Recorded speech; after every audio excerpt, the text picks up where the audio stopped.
sobreentiende que el amigo Pedro me debiera presentar a mí porque él es el que está dirigiendo este asunto. Pero yo, antes que él me presente a mí, mi nombre es Reinaldo Escobar, quiero agradecerle su visita a mi casa. Así que bienvenido, Pedro. Bueno, un placer poder compartir con ustedes y vamos al tema porque el tiempo resta. Yo estoy aquí prácticamente para hacerle algunas preguntas, oír algunos criterios sobre cuestiones que son fundamentales en el país, en la nación, en este minuto. No para cuándo, sino ya. Rey o Reinaldo, ¿qué usted cree sobre el famoso cambio? Cuando llegue el cambio, ¿cree usted que el cambio está ocurriendo, va a ocurrir?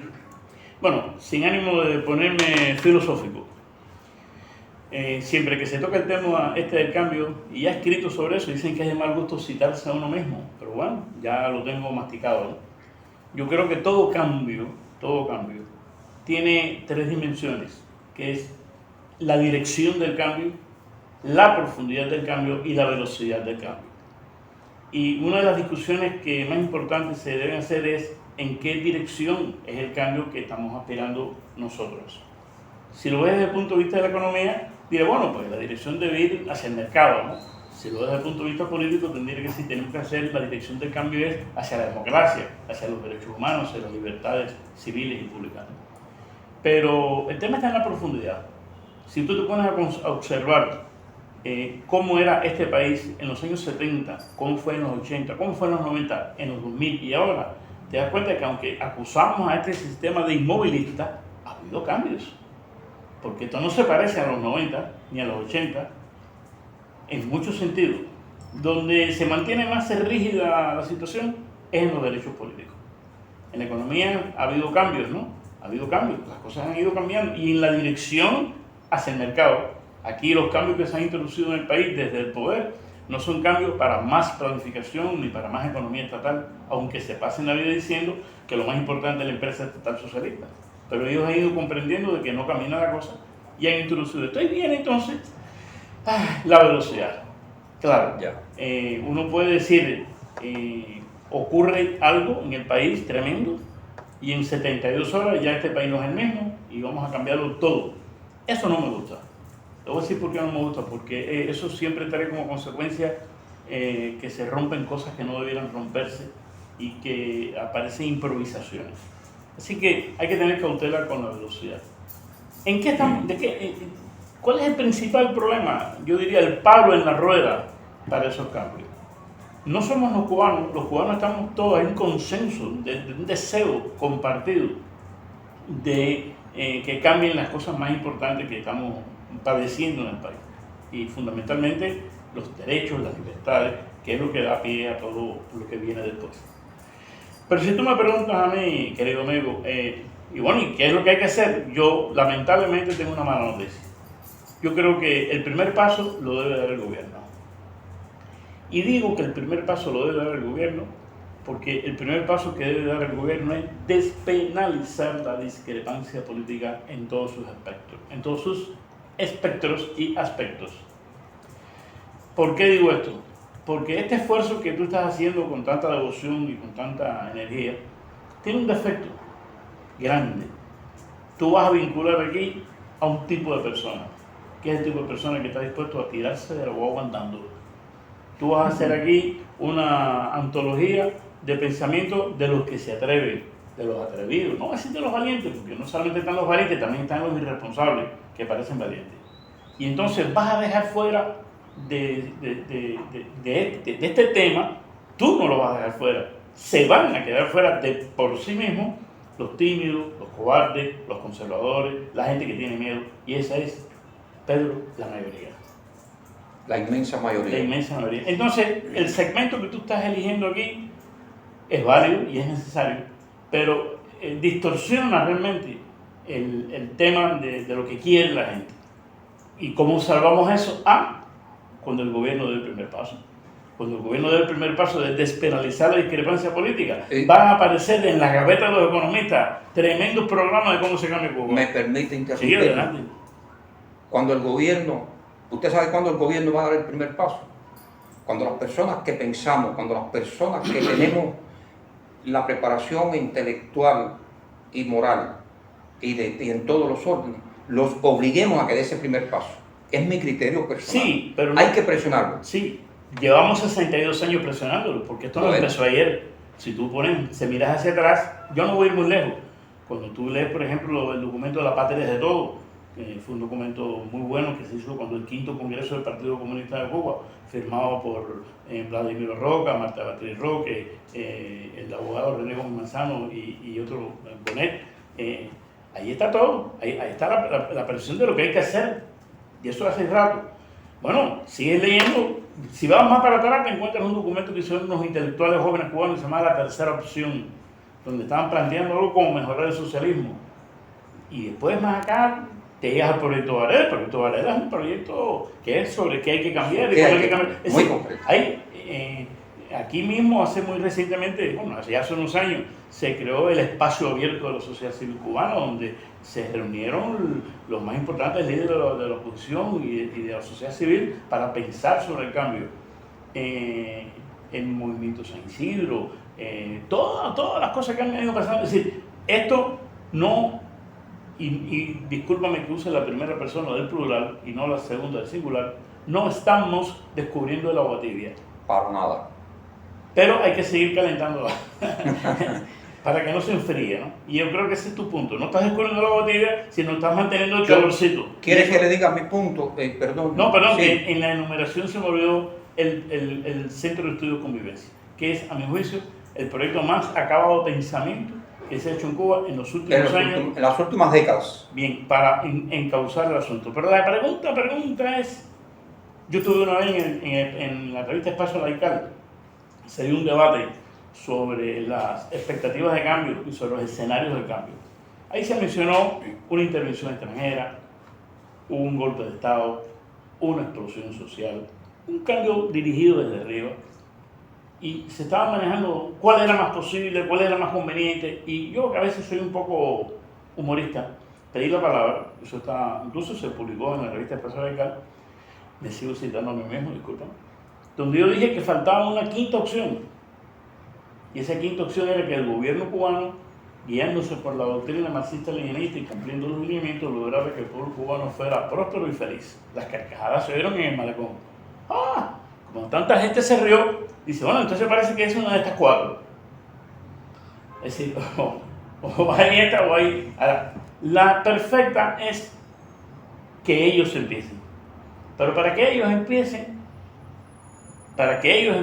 tiene que haber un cambio de nombres y de personas. Porque nadie le va a querer al señor Miguel Díaz-Canel ni al señor Marrero que diga, hoy me di un golpe en la cabeza y me di cuenta que hay que cambiar esto. Eso no se lo va a querer nadie. Por eso, pero ¿para qué hay ese cambio de persona? Hay que esperar al año 28 o 29 cuando venga un nuevo jefe de Estado. Si se cumple la Constitución, nadie hoy es capaz de escribir en un papel el nombre del que va a ser sustituto de Miguel Díaz-Canel. Porque tiene que ser una persona que hoy tiene 55 años y sea diputado. Haz una lista Sí, señor. de los diputados que hoy tienen 55 años, a ver quién lo conoce y qué perspectiva tiene de ser presidente de Cuba. Diga usted. No, yo no conozco a nadie. Entonces, si hay que esperar por eso, tampoco me gusta. Bien, ¿esto es pesimista? Déjeme poner la mía ahí. Se me nota pesimista. No. Mire, Carlos Alberto Montaner decía, o dijo, que en paz descanse, y para bien sea mencionado aquí, que había que mover los límites de la oposición tratando de no ir a prisión. Yo estoy completamente de acuerdo. Yo creo que yo estoy tratando de algún modo de depositar mi granito de arena en planteando al país que necesitamos y mover los límites de la oposición. ¿Cuáles son los límites de la oposición?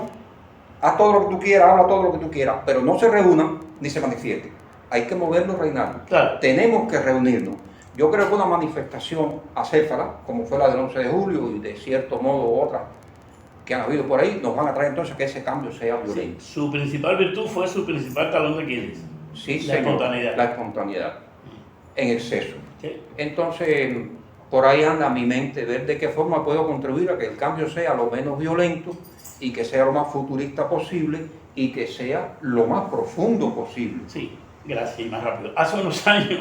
Y más rápido, por supuesto. Hace unos años, en este espacio que te comenté que se llamaba el espacio en el espacio abierto de la sociedad civil cubana, se aprobaron 4 puntos de consenso. 4 puntos de consenso en lo que todo el mundo estaba de acuerdo, que era liberación de los presos políticos, cese de la represión, apertura de la sociedad civil y cumplir los pactos internacionales. Si esos 4 puntos se cumplían, todo podía empezar a andar. Ni el gobierno ha ratificado los pactos, ni han liberado los presos políticos, se sigue reprimiendo a los opositores y se sigue dándole no legitimidad a la sociedad civil independiente. Cuando a mí me preguntan los políticos, ¿qué cosa es un político? Un político es un hombre o una mujer, un ser humano, que de su propia cabeza o en comunidad con otros genera un proyecto de país, un programa, una plataforma que luego somete a la consideración del electorado en unas elecciones libres. ¿Está bien explicado eso? Sí, perfectamente. Pero si no hay elecciones libres para someter a la votación, si no te dejan reunirte para ponerte de acuerdo con nosotros, si no es posible difundir el programa para que la gente lo sepa, entonces usted es un contrario, usted es un opositor, usted es un enemigo de la dictadura, pero político está aspirando a serlo, porque no tienes la posibilidad de tener una estructura para someterlo a la consideración de un electorado, que es lo más importante, porque aquí podemos tener en un futuro muchas plataformas, y no niego incluso que puede haber una plataforma anexionista, que haya gente que quiera. Claro, el Estados Unidos no va a querer anexarnos, pero no dudo que haya quien quiera hacerlo, ¿no? Y hay que cuidarse mucho. Tenemos a la vista en América Latina, que no voy a mencionar exactos ni nada, pero lo estamos viendo, candidatos en estas elecciones que se están asomando, que dan miedo, y que desde aquí la gente dice, ese es el que sí, más duro. Cuidado, aquí no voy a mencionar países ni nombre, pero tú sabes lo que estoy hablando. Sí, y de pronto hay personas que toman el poder y se convierten desde la democracia en autoritarios. Ese cambio yo no lo quiero. Pero hay que darle agua al dominó. Hay que darle agua al dominó. Rey, un último aspecto, y perdona, sí, porque quiero también adelante. Que no nos quede demasiado extenso esto. ¿Qué disposición tiene usted personalmente de contribuir a elaborar una coordenada que se ajuste a la situación actual del pueblo de Cuba? Pueblo de Cuba que está una parte aquí y otra parte fuera. Sí. Mira, yo me autodefino como una persona que es un profesional del periodismo. Mi trabajo es ese, yo soy periodista. Yo creo que los roles no deben mezclarse. Si una persona que opina con libertad en un medio libre, como es 14 y medio, que es donde yo trabajo, libre, encorsetado con la represión, pero somos libres, para que su pensamiento sea visto con la objetividad o lo más cerca de la objetividad posible, yo creo que la afiliación política es un enemigo.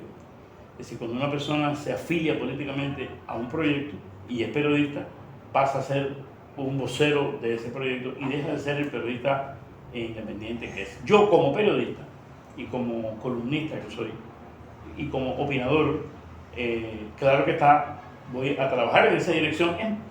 He venido trabajando en esa dirección desde el año 96 que yo pasé al periodismo independiente, y seguiré haciendo de esa manera, y he contribuido y seguiré contribuyendo como contribuí, por ejemplo.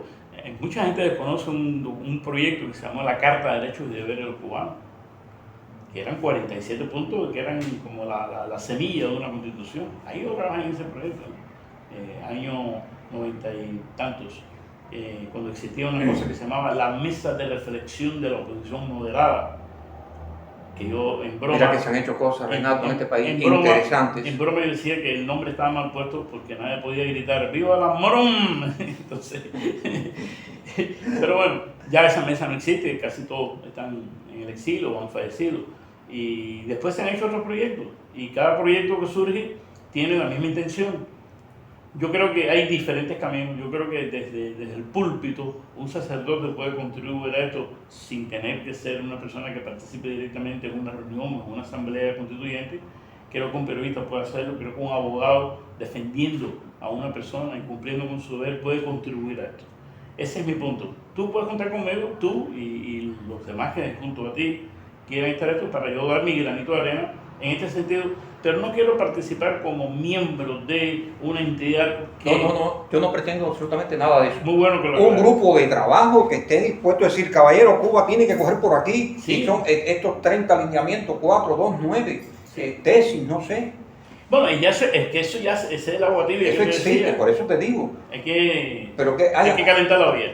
Que haya como especie de un grupo de trabajo que esté por encima del bien y del mal y de las aspiraciones políticas.